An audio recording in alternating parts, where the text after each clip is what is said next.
हातात कोयता घेऊन रील काढणाऱ्या तरुणांना पोलिसांनी घडवली अद्दल। गुन्हा दाखल करून माफी मागतानाची देखील काढायला लावली रील। अलीकडच्या काळात रील्सचं मोठं वेड तरुणाईला लागल्याचं पाहायला मिळतंय।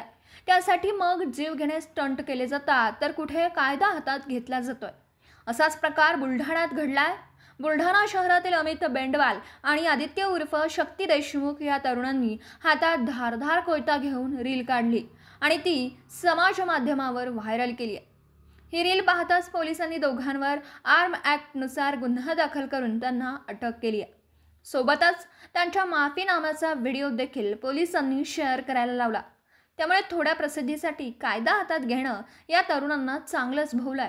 कायदा हातात घेणारे किंवा सामाजिक तेढ निर्माण करणारे व्हिडिओ किंवा पोस्ट समाज माध्यमावर करू नये, अन्यथा कठोर कारवाई केली जाईल असा इशाराही यावेळी पोलिसांनी दिला। 2 दिन पहले हमने इंस्टाग्राम पे वीडियो बनाए थे, कोई हाथ में लेके घूमते हुए, तो उसने वो पुलिस को वीडियो मिला। वो वीडियो के द्वारा हम पुलिस वालों ने उठाए, तो उसमें हमारे ऊपर गुना दाखल हुआ है। तो ऐसा तुम भी करो मत कुछ, और इसके बाद में मैं भी करूँगा।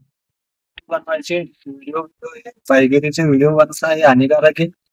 मी पण बनवणार नाही, तुम्ही पण बनवू नका। याच्याने परिणाम वाईट होतात, त्याचे परिणाम वाईट होतात हे आता आम्हाला कळालं। काही दिवसांपूर्वी इंस्टाग्रामवर 2 युवकांनी हातात कोयता घेऊन 2 व्हीलरवर गावातून फिरल्याचा रील व्हायरल केलेला होता।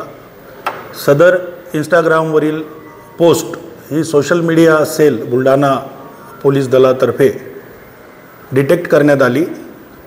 ती प्राप्त झाल्यानंतर बुलढाणा शहराला आदेश मिळाले की यावर कारवाई करावी।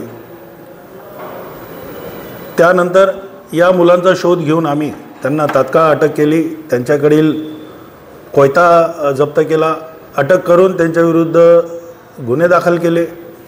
सदर मुलं हे अटकेत आहेत।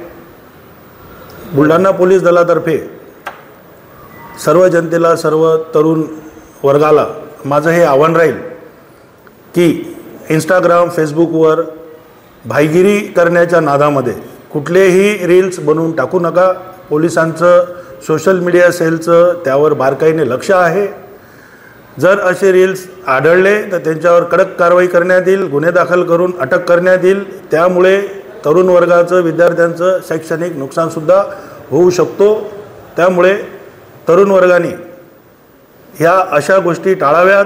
भाईगिरीचे व्हिडिओ, प्रसिद्ध होण्यासाठीचे व्हिडिओ इंस्टाग्राम, फेसबुकवर टाकू नये।